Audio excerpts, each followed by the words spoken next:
Okay, I think most of us are here.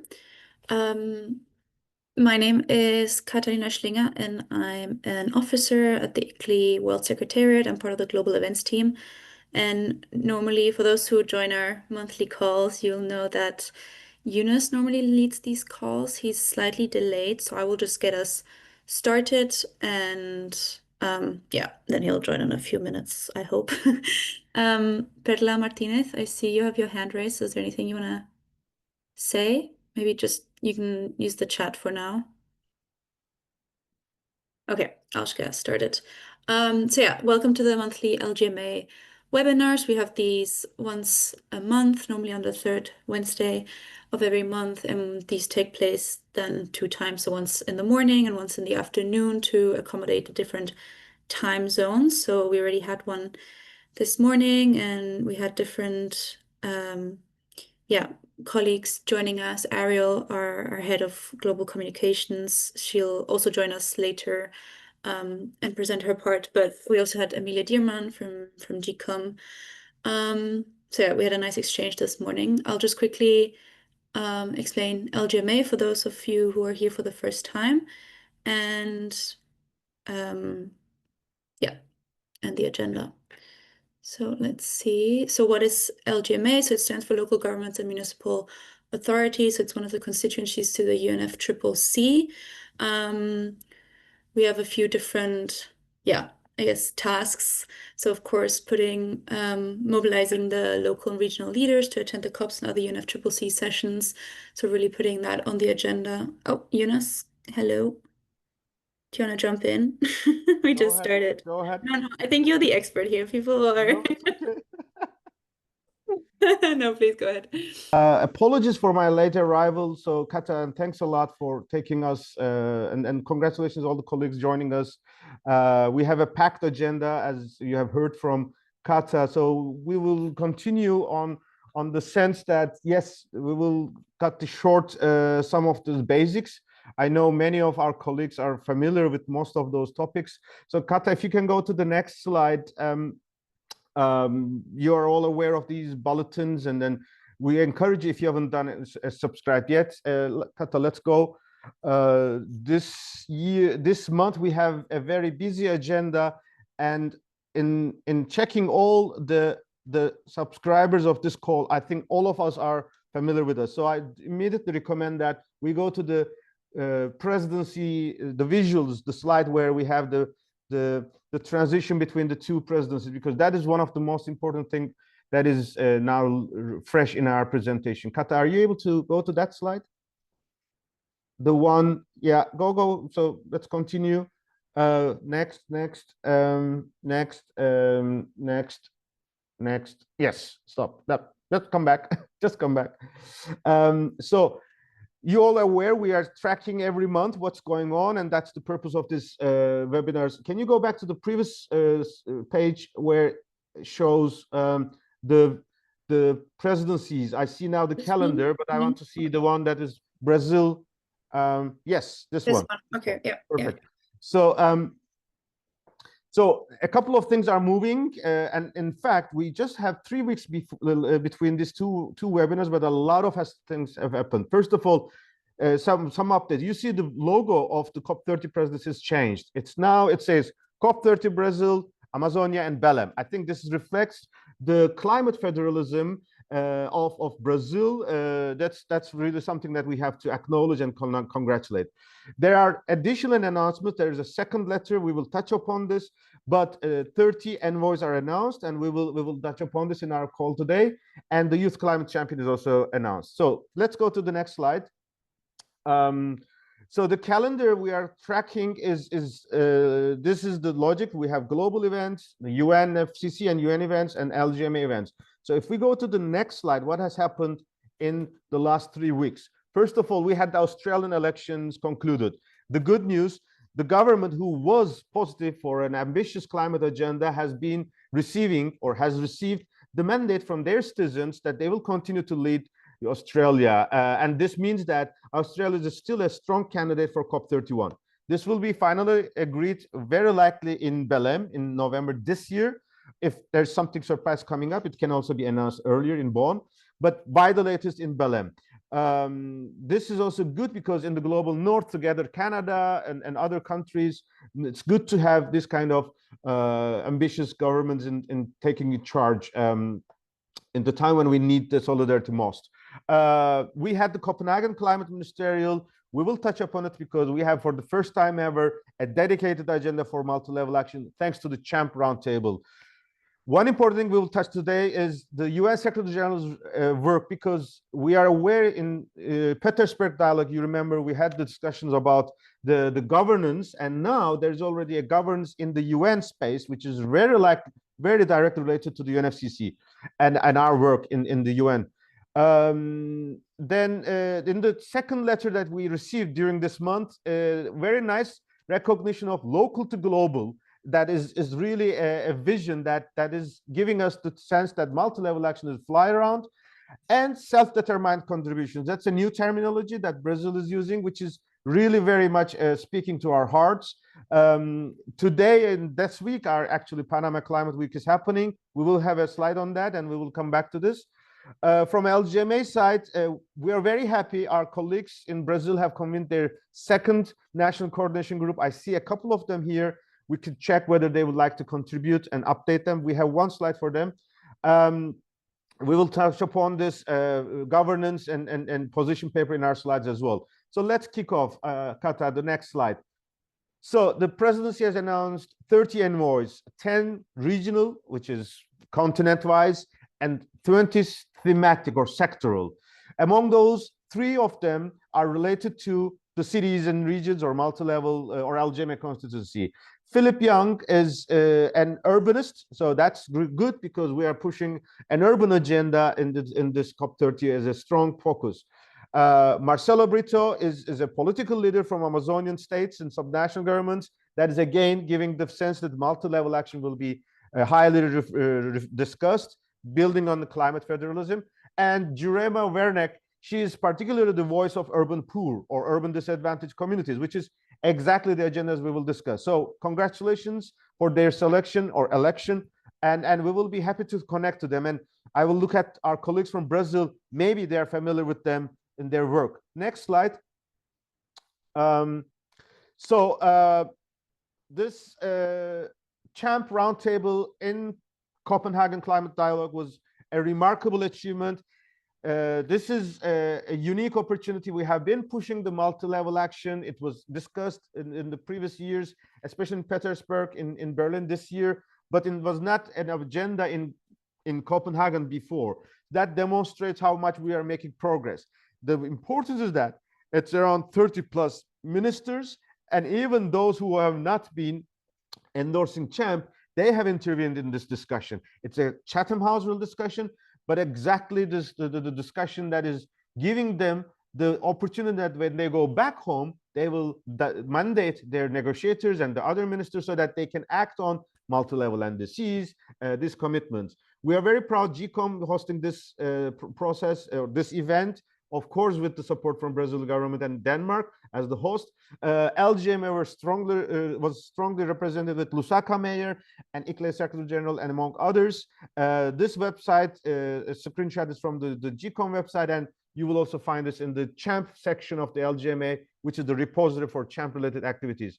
I see a couple of colleagues from the GCOM, maybe because of the time pressure, I'm just going through, but I would really be happy to come back when they have time so that we go for that. If there is any additional point we can address. Let's go, because in the morning experience, I know that today we have a lot of topics to cover.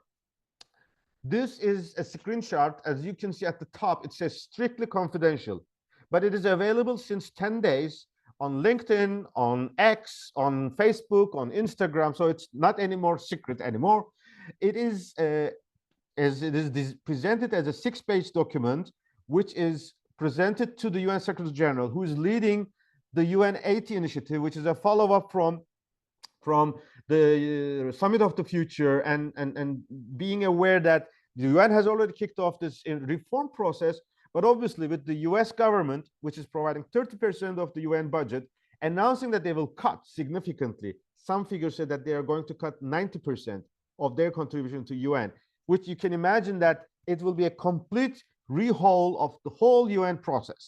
This 6-page document focuses on the 3 areas of UN: peace and security, wars and peace, the Security Council, sustainable development, the core agenda of us, and human rights. There is significant proposals. One of the most significant ones that they are asking for merging of a number of UN institutions. This has been discussed for a number of years, but it has never been so real. So it's not anymore an advocacy from some other institutions. It is a serious agenda, but the one thing for sure is that it will not be business as usual. Obviously, there's no guarantee when this discussions will conclude.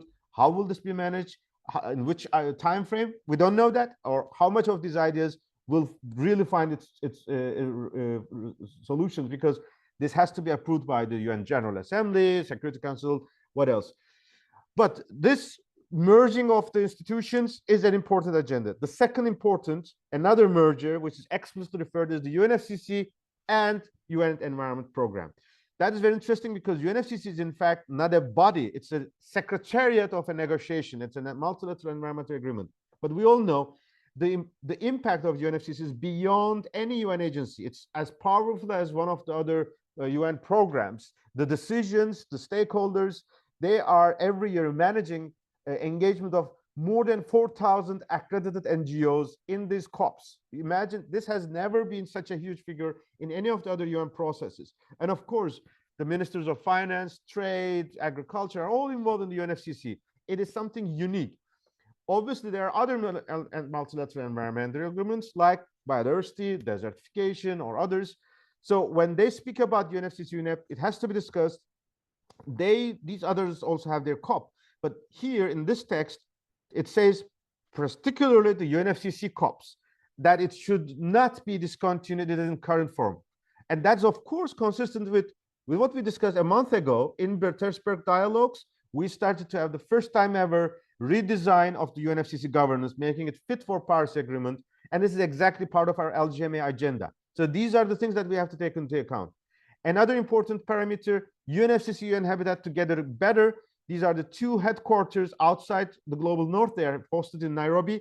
And there's also this discussion that some of the new UN institutions or existing institutions may be transformed to global south, or where cities where cost of living and is much cheaper than what they are doing now in New York or Geneva. So it will be an interesting debate. So we have to start to discuss this into our discussions in our LGMA proposals as well. We will just touch upon this in the next slide. Next slide. Yes, the second working group has convened in Brazil. It was a virtual meeting. LGMA coordination was supported by the ICLE South America the Secretariat. We had Minister of City, COP30 presidency, and Minister of Environment, Bruna, and the Federation Council were providing the inputs and updates. And then you see the whole list of all the partners. It's one of the first time that such a diversity and such concrete agendas are being discussed. I see in the participant list a number of our colleagues. I'm not sure whether you would like to take the floor on that one, but if you wish, we can come back. But the importance is that we are aware the agenda, especially after September, we are talking about pre-COP in Brasilia in the middle of October. Local Leaders Forum in Rio, back to C40 at the beginning of November in Rio. Then Leaders Summit in Belém 2 days later, and 3 days later, the official COP in Belém. So we are in fact talking about a journey in Brazil, from Brasilia to Rio to Belém. We have to make sure that LGMA is present and actively leading all our engagement with appropriate allocation of tasks and responsibilities for each of our partners, who could say that this is my turn, I can take the lead here, the other is taking the other turn there, and the other goes there. And with the conclusion that all these efforts culminate with our Cities and Regions Hub, which we'll discuss later on. Let's go forward, because maybe we can come back to this afterwards. These days, this week, UNFCCC is convening the Panama Climate Week. Actually, it is designed as Climate Weeks, and the first edition is in Panama. In the past, UNFCCC was designing this process as regional climate weeks, which means Latin America, Asia, Pacific, Africa. In the new discussions or in the new design, they are not allocated as a logistically in a regional context. These events are supposed to be global and their number is reduced. So it will be one in the first half of the year and the second in the second half of the year. This year, the first half is in Panama, which is already going on. You will have noticed there is a series of mandated events, some political forums, some Marrakesh partnership events, and other events. And we are very happy and proud. LGMA is very well represented. In fact, some of our usual colleagues who are part of these discussions today here are not able to join us because they're already there in Panama. So C40, GCOM, ICLE at the staff level are there. We are grateful for their commitment and dedication. And we're even happy that we have mayors of Guadalajara, La Estrella, Salvador, and Rosario, mayor, secretary of environment, vice mayor. You see the diversity. And of course, they are regional because of the logistical proximity and travel costs. But you can see different leaders, different typologies. That is exactly the message that LGMA is in every moment, every corner of the UNFCCC process. So we look forward to their outcomes. Yesterday, we already had another meeting, more to come, and we will cover this in our bulletin this month. Next step, next stage, slide. The Marrakesh partnership is moving the action agenda. Those who are familiar with this process, it is different than LGMA. LGMA is a constituency-based engagement, whereas climate action or global climate action agenda is based on thematic or sectors, which was 10 years ago designed to support the mitigation ambition primarily. But over these 10 years, there were adaptation coming up. There are other issues coming up. We still would like to keep a focus on the waste and consumption as a thematic sector under the human settlements. The other subgroup is built environment. What we will be discussing this year, we have communicated this yesterday. We will have a strong focus on food waste, circularity, because there is also a lot of initiatives, announcements, but also negotiations in both finance negotiator, but also in the mitigation work program negotiators. There is outside the UNFCCC, the UN Food Summit is reviewing, and there's also a strong urban food component there. We will be making the connections. Plastics treaty in connection to circularity will be our focus. We will connect the nature and land degradation discussions that's coming from last year's, and this will be particularly very heavily discussed in Belém because Amazon is also a land use area and also biodiversity rich area. So a lot of reasons to focus on that. Adaptation agenda will be a topic, obviously. Informality will be officially launched in Belém. There are already work progress going on. And we have had the first global climate action dialogue on multi-level action last year in Bonn during this UN climate conference. And we will follow up on that. It's not an official mandate of the global climate action agenda and champions. It is mainly driven by LGMA, but we are making sure there's a strong synergy between these processes. And in fact, when we are discussing the future global climate action agenda, we also want to make sure that they will be having together their connections together. Next slide. NDC process, there are new NDCs being submitted. Some of them from champ endorsers, some not. But the latest submissions like Kenya and Moldova are also very strong. So we are good in that sense, but it is still slow. However, we can also use this as an opportunity, which means there's a lot of countries who are working on that. And that's why we have to be active at the national level as a priority of this year's LGMA priority. Next step, next slide. We will focus on this NDC component. That's the reason why we are focusing all our efforts that the new NDCs would be better than the current NDCs. That's the whole purpose of our agenda this year. Next slide. Yes, now we are in this era of new climate action. You are seeing that a number of topics are coming from presidency, negotiation topics are there. We are also launching our own initiatives and seeing the multi-level NDCs.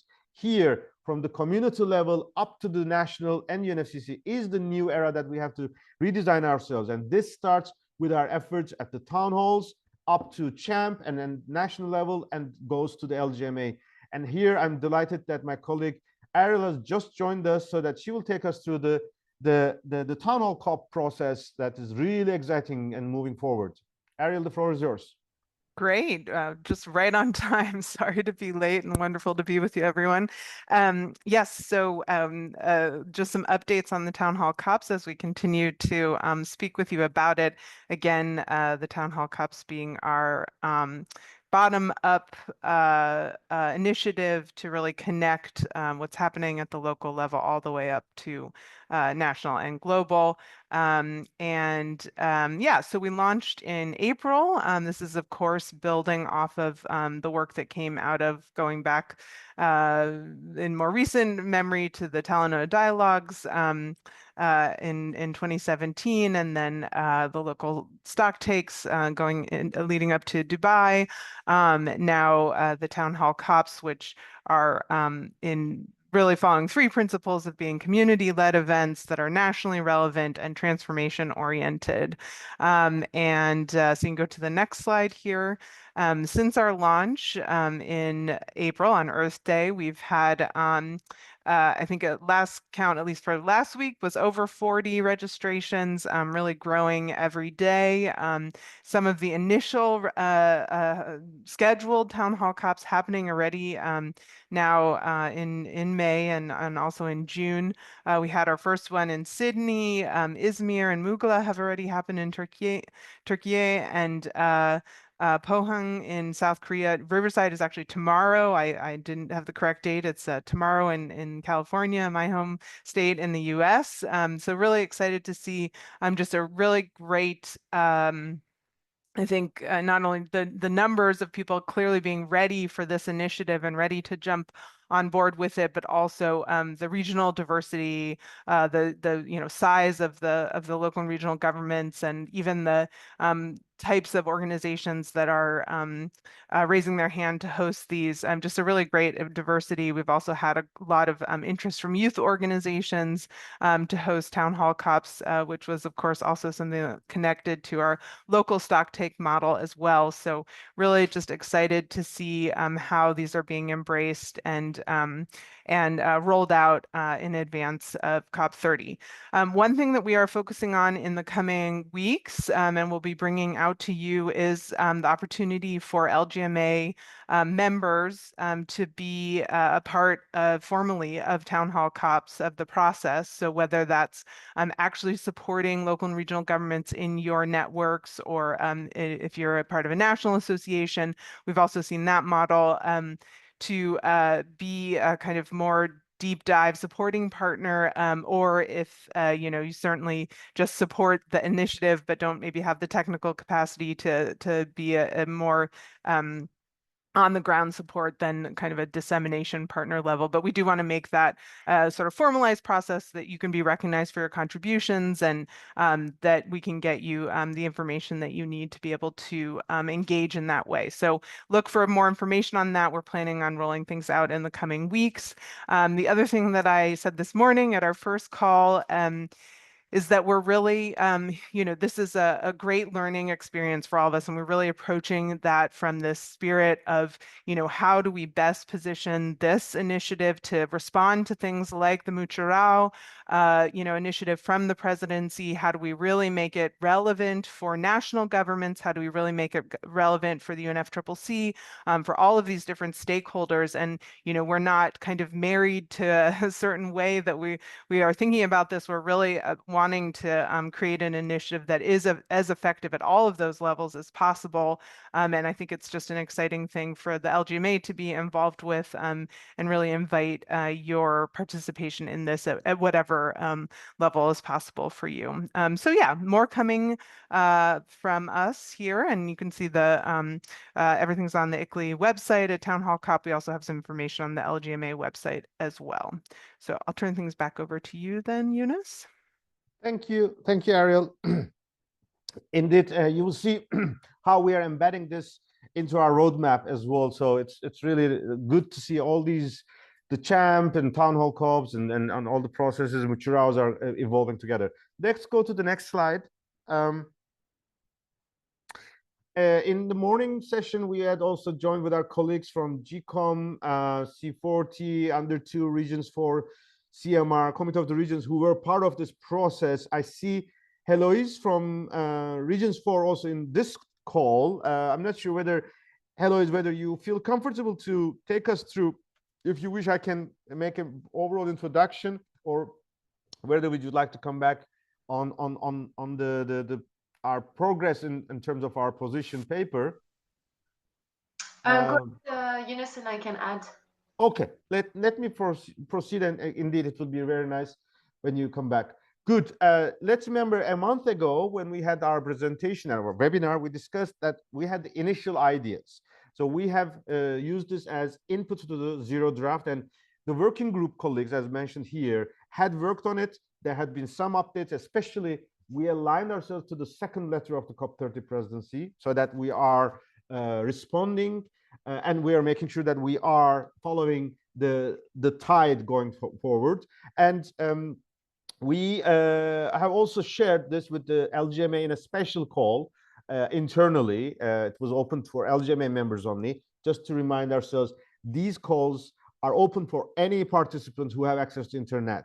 And there are moments where we need our own privacy as the members, official accredited members, so that in terms of decision making, we can respect to our responsibilities and roles. So I'm proud that this reflects what we have been discussed, and there is a relative consensus, but most importantly, it is not written on stone.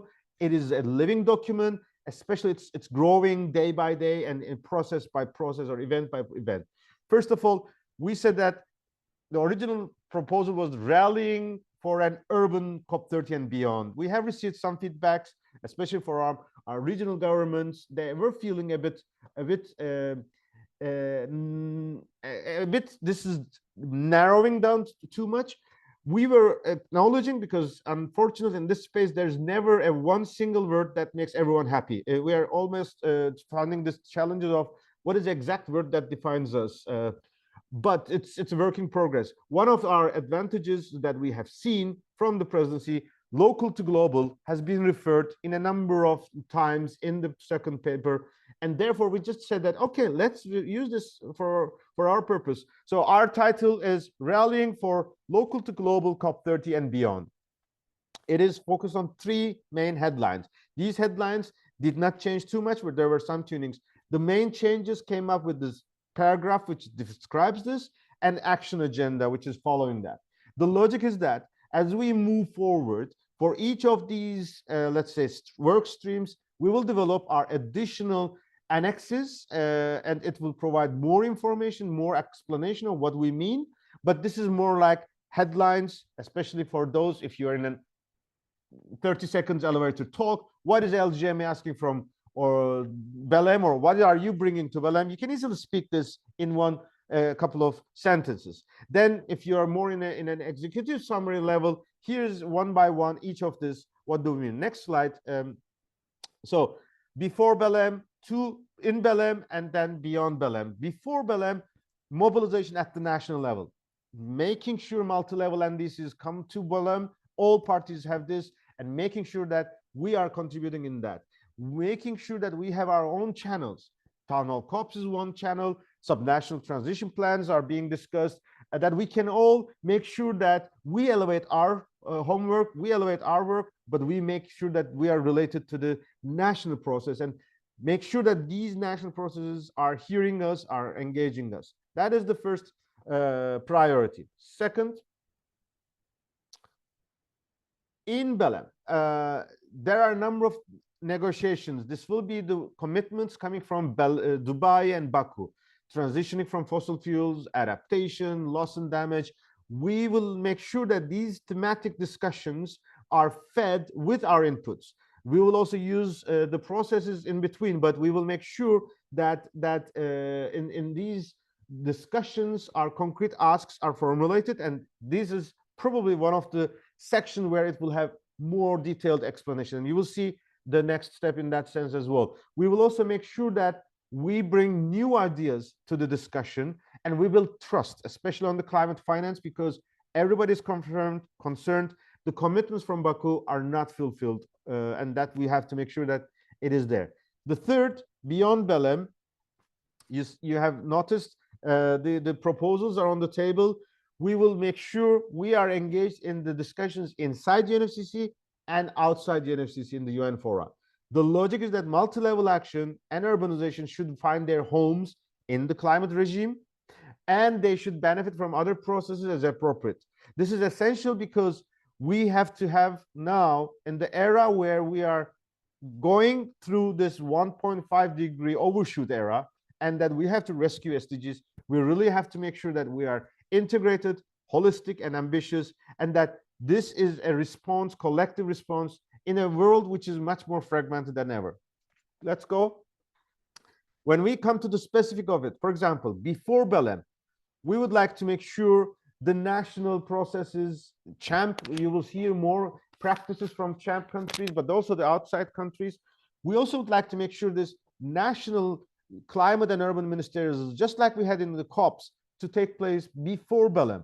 This is an opportunity for us to bring the multi-level NDC stronger, and that we do not leave this as arbitrary process, but rather put a priority. Obviously, we have to work with some volunteering national governments, and that's the reason why we will be discussing it in the UN Habitat Assembly. We will check with some national governments who could work with us, and we will make sure that these information are feeding to the presidency's circles, envoys, and other processes that is expected to receive inputs from our side. Next, on the negotiations, we are aware UN Habitat Assembly, UN conferences in Bonn, Copenhagen, Panama, Africa, and pre-COP in Brasilia, local leaders forum, they're all connected.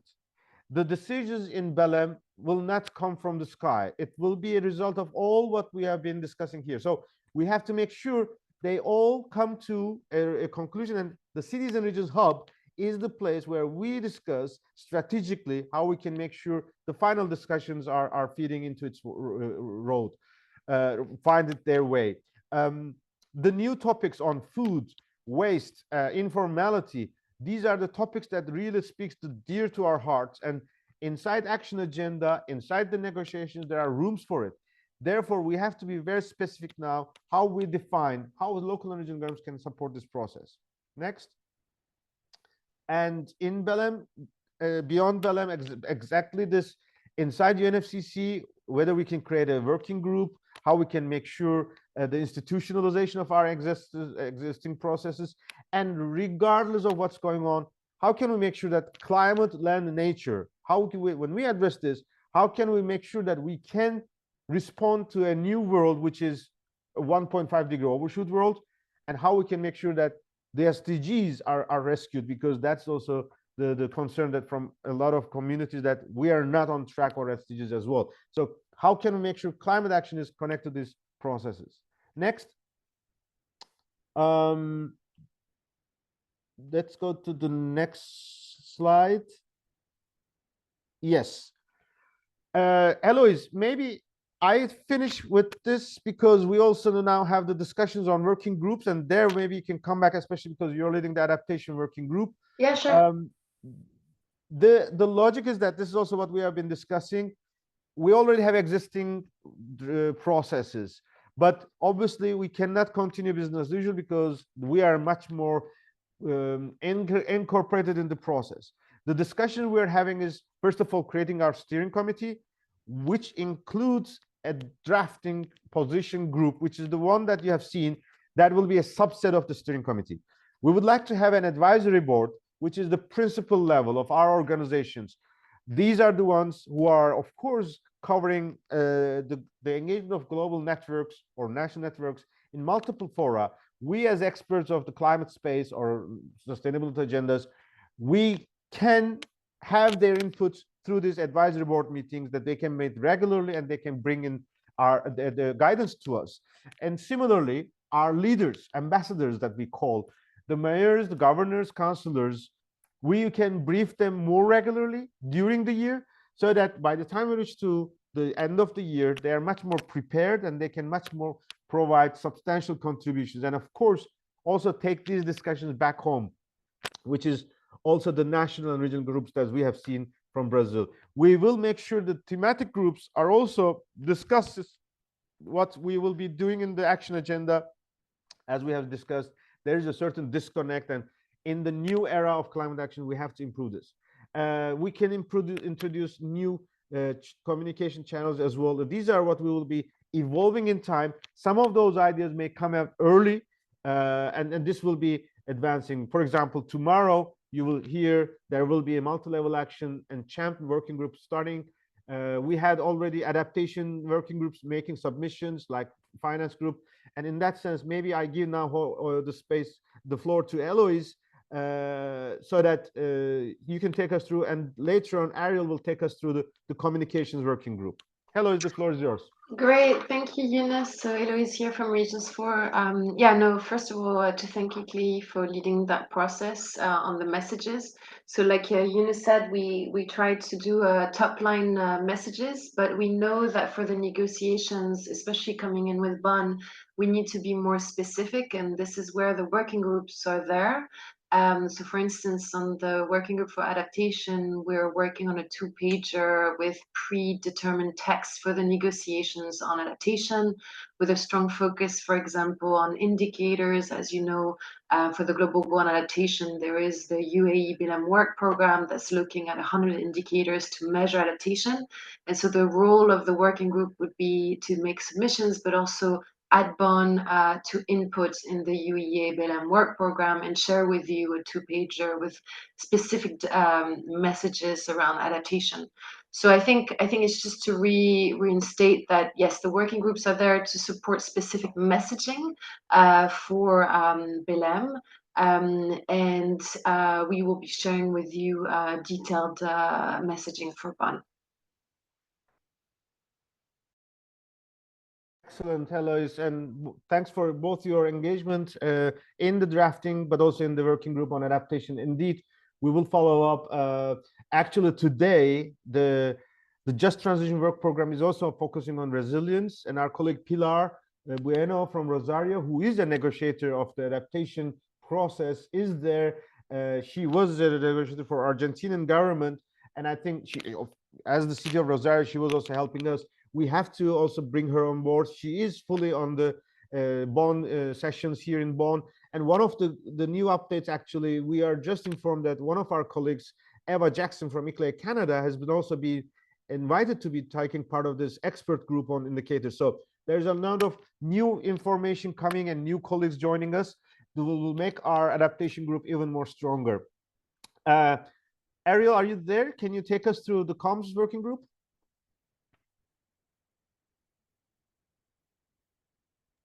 I can, yes. Perfect.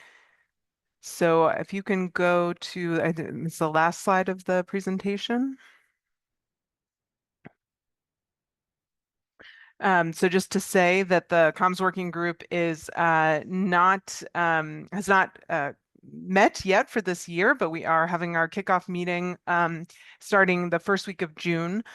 So I imagine that most of you are not actually folks who would participate in this, but what I'm hoping is that you have communications colleagues who can kind of come in for this work, this important work where our communications kind of channels and tactics can really come together to support the work of our advocacy and diplomacy colleagues.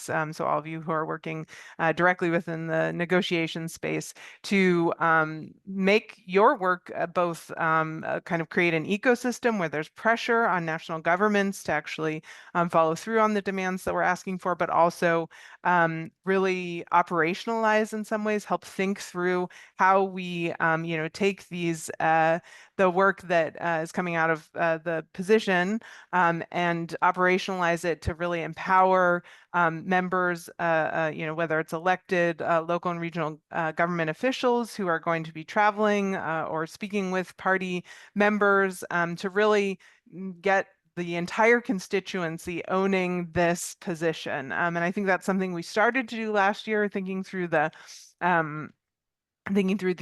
formatting of the document, that we didn't just have a kind of negotiation space document, but really also pulled out the key messages for a more like layperson audience. And I think there's some other ways of doing this that can go even further. So I think this is sort of both looking at particularly the position and how to bring that out across all of our networks, but also then some of the work to actually operationalize it, as I'm saying. So our hope is that we could work closely with the steering committee, proposing a joint meeting of the two groups also, but that the participation in this working group would really be limited to about 4 meetings spaced out between now and COP, really ramping up towards COP as well. So this is an open invitation to your either if you are working in a comm space or to your counterparts to join us for this meeting. We will be sending things out via the Google group. If you are not a part of that, I will put my email address in the chat, and you can share with me. Just feel free to introduce me to your comms leads, or if you're the person to make an introduction yourself. And I would love to be in touch. So thank you. Back to you, Eunice. Thank you, Ariel. Do you want me to advertise Amelia's working group as well? Yeah, please. Okay, so if you go back one slide, Amelia Dearman from Global Covenant of Mayors and Toby Walker are co-chairing the Multi-Level Action and CHAMP working group. That is the first meeting of that is tomorrow. So they are meeting, as you can see, at 2 o'clock UK time. The goal of this working group is, obviously to feed into the position paper. So, ultimately, coming out of the meeting tomorrow is to begin this conversation on what would be the negotiating position, particularly on multi-level action, and kind of also scope a bit of the work of the working group as well. So, I will also put their contact information into the chat, and feel free to reach out to them if you would like to participate in that first meeting tomorrow. Excellent. As we have now coming to the end of our presentation, so that we'll have some dialogues or inputs from our colleagues, I'd like to continue. Kata, if you can bring us back to the presentation, especially for our agenda in daring cities. You can remember UN climate dialogues are taking place in June from 16th to 26th of June. And we always use this as the opportunity where we can position ourselves in terms of our relation with the dialogue with the negotiators. But daring cities is also a year-round engagement with our virtual sessions before and after the Bonn dialogues. So this year's our agenda is on Monday, Tuesday, Wednesday of the first week. We will have mainly on the first day the opening plenary interventions, but technical discussions, including a closed door SB62 briefing for LGMA partners. There will be a reception of the UNFCCC by invitation and the special CHAMP dinner as well. The next slide, on the 17th, we will have the second CHAMP UNFCCC focal points dialogue. There will be hopefully the dialogue with the champions. Some side events are discussed during this two weeks, and we are lucky that the event that ICLE and UN Habitat will be leading, and together with Southern Denmark University, is also on the 17th of June. And then we will have the reception at the City Hall, Bonn City Hall. It is the moment where we will celebrate, hopefully, with Anatoni, COP30 President, its CEO, and the COP30 high-level champion, along with a couple of other Brazilian representatives, such as Environment Secretary of Rio Grande do Sul, Mayor, Special Envoy from City of Niterói, Environment Secretary of Belém, so that the roadmap, LGMA roadmap towards Belém, is kicking off from the town halls and feeding to COP30. And there's no better place to talk about this town halls and self-determined contributions from communities at the City Hall of Bonn. And we will have a nice, I believe, politically and psychologically a nice atmosphere. And the day after, on Wednesday, we will be staying at the GIZ the full day, going deeper into our experience with CHAMP and other multi-level action.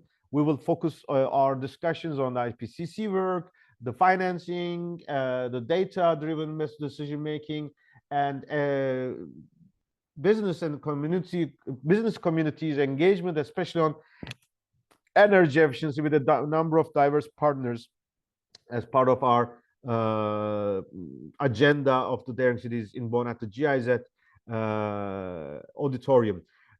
This concludes our updates in this round. I would like to now acknowledge a couple of contributions. I heard one of our colleagues or participants, Karin Zauberger, she seems she had raised her hand, but I think she has left. It's a pity we couldn't bring her earlier. We will follow up with her, trying to understand her input. I see Divine. I remember Divine has been interacting with our sessions over the past couple of months. I'm very happy. Divine, I would like to recommend that you focus your intervention to a specific question rather than introducing yourself, because you have introduced yourself a couple of times. So try to be brief so that we hear your inputs, and I know we will have to follow up with you over the previous interventions as well. Divine, the floor is yours. Can you hear me? Yes, we hear you. Perfect. So thanks very much for giving me the opportunity. Yeah, I'm looking at the organization of the town hall COPs. So I'll be very grateful if your secretariat can actually send some sort of like support letters to the organizations that sign up to organize a town hall COP to facilitate the national at the national level, because at times getting governments involved in what we are doing can be so challenging. But if you have a letter actually stating that, yeah, you've raised that and you're actually liable to organize a town hall COP in your country, that letter is going to help us facilitate the connection at the country level, especially us that are working with mayors. For example, in Cameroon, there are a lot of mayors. You have to go to the process and everything. They'll ask you where you're coming from and stuff like that. So I'm just saying this on behalf of my team. Yeah, thank you. Thank you, Divine. As far as I remember, I think you have applied to already in the system. Yes, yes. Kata is helping us. We are responding now. If you have received, there is a certain toolkit, certain expectations, and we are communicating all these applications. Kata and Ariel, would you like to very briefly summarize Divine if he hasn't received any feedbacks yet, and then we can address to other colleagues in the call. Yeah, Divine, just quickly, we've been in touch over the Town Hall COP email. Yeah, you've received the toolkit that Eunice just said, that Eunice just mentioned. Yeah, I don't know if you have any other more specific questions. My question is about a letter from your office actually saying, oh, you have registered for the Town Hall COP, and then you have the ability to organize the Town Hall COP. That letter is important. Yeah. Like a letter that we can show to the government, yeah. Thank you, Divine. That's a wonderful suggestion. So the nationally relevant piece of Town Hall COPs is actually the first kind of principle that we're going to explore through the Daring Cities virtual forum. So just after the Bonn SBs conclude, we're going to start the virtual forum of Daring Cities, which are online webinars accessible to everyone. And the content of the very first one will be on how to create a nationally relevant Town Hall COP, and we'll have some examples and suggestions. And I think this letter is a really interesting idea that we could explore, and we'll talk about that with the team. So thank you for that suggestion. And then in the meantime, we're also going to be preparing some support, kind of more general support documentation about how to create this connection between the local event and the national government. But I think your specific suggestion about letters that could be used to transmit to the national government is a very interesting one. So thanks for that, and we'll note that and get back to you on it. And thanks, Ariel and Kata. Maybe just for an additional recommendation or note, Divine, our first event will be in Riverside in California, and I see in chat box you were referring to California. Maybe once this event takes place, this can also give us some ideas for you. One of of course, the differentiation we are making is that there is a difference between a local and regional government applying themselves to make such a host or to host such a session, and the respective civil society to do this. We have to make sure how they talk to each other, how they make sure they have the buy-in. But as Ariel mentioned, your experience and recommendations are welcome, and we will make sure how we can really have you lead in some of those sessions across the world with your network as well. Good. We have 7 minutes to go. I see in our audience of today's call a couple of colleagues from LGMA. I remember I was mentioning that the experience of Brazilian the colleagues in the LGMA working group was very valuable. I'm not sure whether colleagues from South America Secretary of ICLE are still here, whether they would like to address how the dialogue and how the value and the next steps where they're talking in Brazil could be shared here if they could, they wish they could share that. I also see in this call some other partners, but maybe if they are not ready, we can live with what they are at the moment, because sometimes they may wish to listen on remote and then they come back to us. We don't want to put anyone on fire. But if we are now fine with updates so far, I think we can also give back 3 minutes or 5 minutes to everyone's agenda. Nobody would be feeling sorry about that, even we can be happy. With that, then I'd like to thank you all for your interest, and we'll follow up obviously our next webinar at the end of the month, and we will be also giving you will be receiving our bulletin the week after, because it will be at the beginning of June. And any other points, you can always reach out at the lgma@icle.org. We wish you the best of success, and stay safe and stay committed to climate action. Take care. Thank you, everyone. Bye-bye.